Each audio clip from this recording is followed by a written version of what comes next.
Dans cet exercice, on considère la suite définie comme la somme 1 plus 1 demi plus 1 tiers plus etc. plus 1 sur n, qu'on peut également écrire avec une somme formelle, la somme de k égale 1 jusqu'à n des 1 sur k.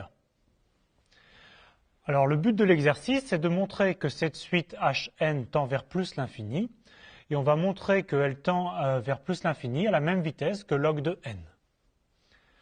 Alors on nous demande dans une première question de montrer cet encadrement. Alors en fait, cet encadrement va découler d'une inégalité sur les aires.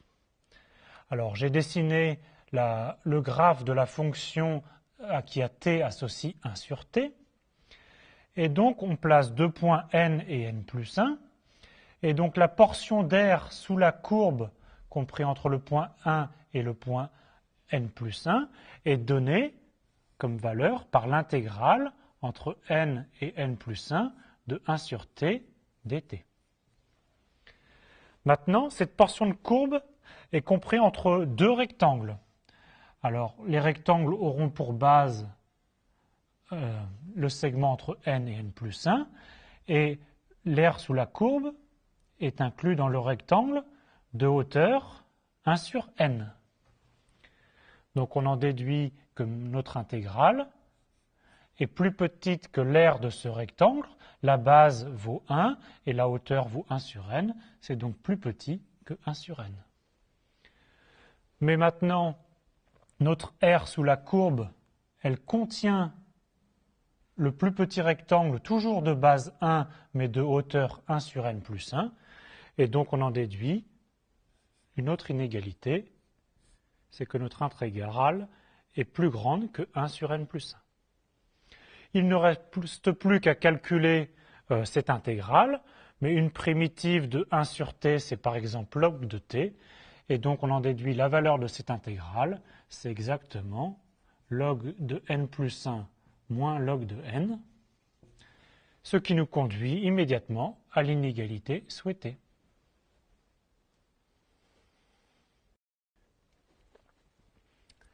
On va en déduire un encadrement de Hn. On veut montrer que Hn est plus petit que log de n plus 1 et plus grand que log de n plus 1.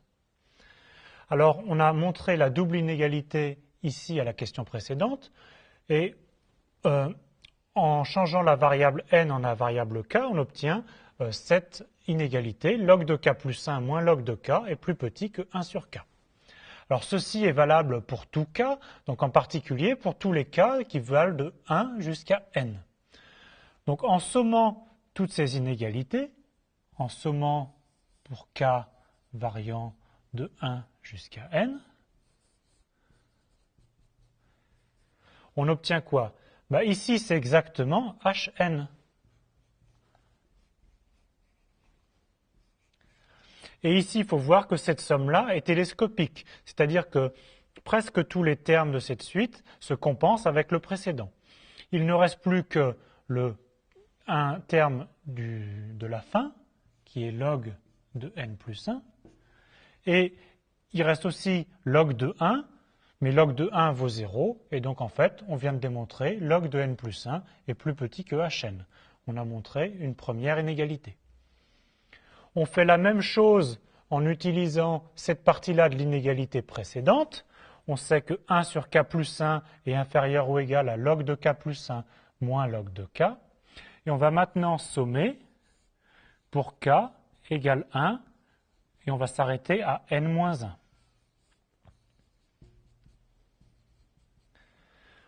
Alors on obtient ici presque la suite Hn, mais ça commence à 1 demi, ensuite 1 tiers, etc. Donc pour pouvoir retrouver notre suite, on ajoute 1 de chaque côté. On obtient donc ici exactement Hn, qui est plus petit que quoi? On a encore ici une somme télescopique et dont presque tous les termes disparaissent. Il reste juste log de n et aussi log de 1 qui vaut 0. Et on n'oublie pas d'ajouter plus 1, et on obtient l'autre inégalité. Donc le bilan, on a bien trouvé un encadrement de Hn entre log de n plus 1 et log de n plus 1. On en déduit immédiatement le comportement de Hn. On a donc Hn qui est plus grand que log de n plus 1. On sait que log de n plus 1 est une suite qui tend vers plus l'infini quand n tend vers plus l'infini, donc Hn également. Alors maintenant, on va étudier la suite Un qui vaut Hn moins log de n. On va montrer que cette suite est à la fois positive et décroissante. Alors regardons d'abord, est-ce que Un est positif? Pour ça, Un c'est Hn moins log de n, mais on sait que Hn est plus grand que log de n plus 1, donc ceci est plus grand que log de n plus 1 moins log de n, mais la fonction log est une fonction strictement croissante, donc ceci est bien strictement positif. On a bien démontré que Un est une suite positive. Maintenant, est-ce que Un est une suite décroissante? On va calculer la différence de deux termes consécutifs, Un plus 1 moins Un, c'est donc Hn plus 1 moins Hn, moins log de n plus 1 moins log de n. Hn plus 1 moins Hn, c'est donc en fait tous les termes vont disparaître sauf 1 sur n plus 1 et on a toujours moins log de n plus 1 moins log de n. Et on veut savoir si ceci est positif ou négatif, mais c'est exactement en fait la première inégalité qu'on avait obtenue avant, et donc ceci est négatif. Ça prouve quoi? Ça prouve que Un plus 1 moins Un est négatif, et donc la suite Un est bien une suite décroissante. Il ne nous reste plus qu'à conclure. On a donc Un qui est une suite décroissante. Elle est également minorée par 0, on a vu qu'elle était positive, et donc on sait qu'elle converge.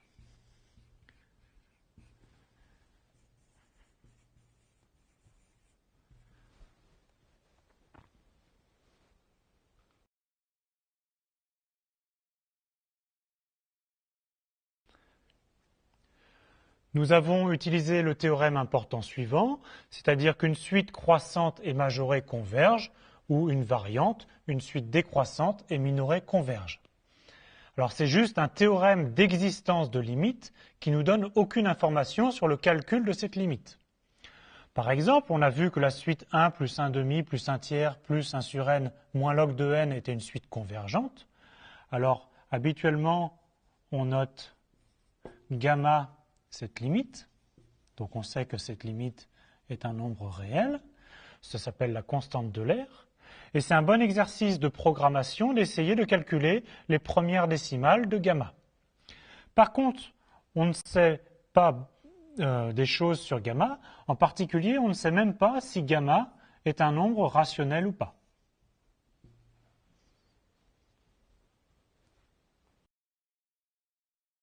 On va utiliser cet exercice pour construire une arche avec des briques. Donc on dispose de briques de longueur 2, et donc ces briques sont de longueur 2, donc le centre de gravité est situé à une distance 1 du bord. Ça signifie que si on veut poser cette première brique sur une deuxième, on peut la faire tenir en équilibre sans qu'elle tombe, en se plaçant ici à une longueur H1 qui vaut 1. On va maintenant calculer le centre de gravité de ces deux briques. Comment est-ce qu'on calcule le centre de gravité de ces deux briques? Eh bien, la première brique est située à une distance 1 et la deuxième brique est située à une distance, le centre de gravité, de longueur 2.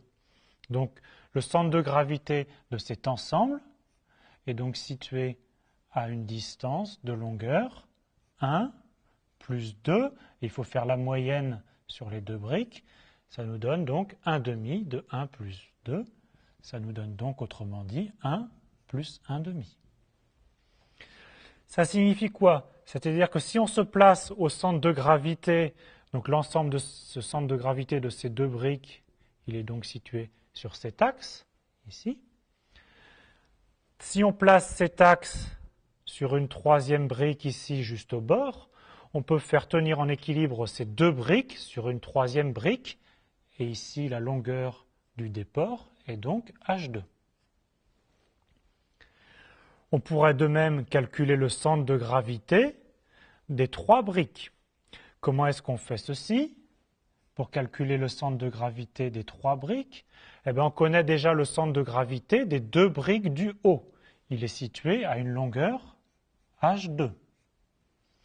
Le centre de gravité de la brique du bas, il est situé à une longueur H2 plus une demi-brique, c'est-à-dire H2 plus 1. Maintenant, il faut faire attention. C'est-à-dire que la brique du bas, c'est une seule brique. Les briques du haut sont composées de deux briques, donc il faut mettre un poids 2 pour le centre de gravité. Et ensuite, il faut faire la moyenne sur ces trois briques, donc on multiplie par un tiers. On peut calculer cette valeur. On a donc 3H2, mais divisé par un tiers. Ça donne donc H2 plus un tiers. Et H2, on l'avait calculé, c'était 1 plus 1 demi. Et donc on obtient 1 plus 1 demi plus 1 tiers, qui est bien le début de notre suite harmonique Hn. Plus généralement, si on a déjà n briques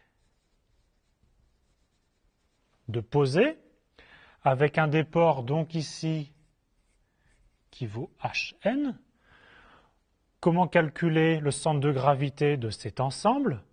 Eh bien, Hn plus 1,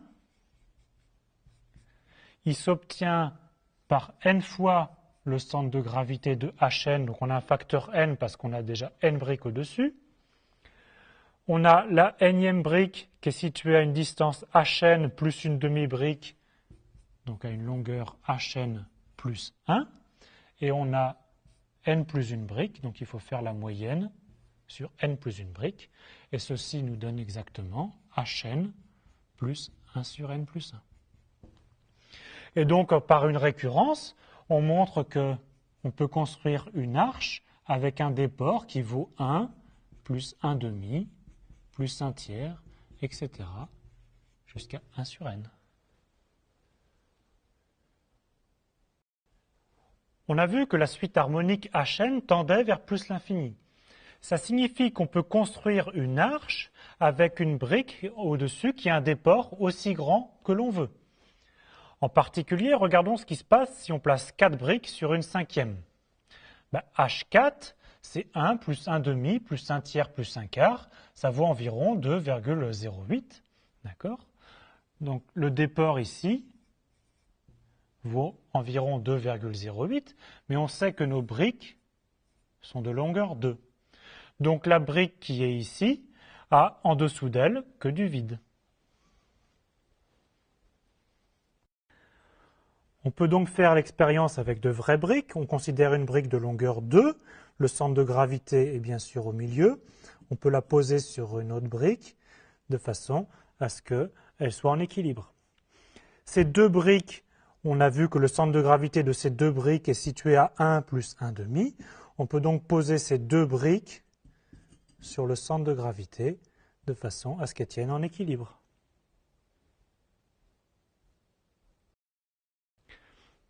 Nous allons essayer de poser 4 briques sur une cinquième. Donc, la première avec un déport qui correspond à 1 quart. La deuxième avec un déport qui correspond à 1 tiers. La troisième avec un déport d'1 demi. Et la dernière avec un déport de 1. On remarque que la brique du haut est complètement en déport de la brique de base.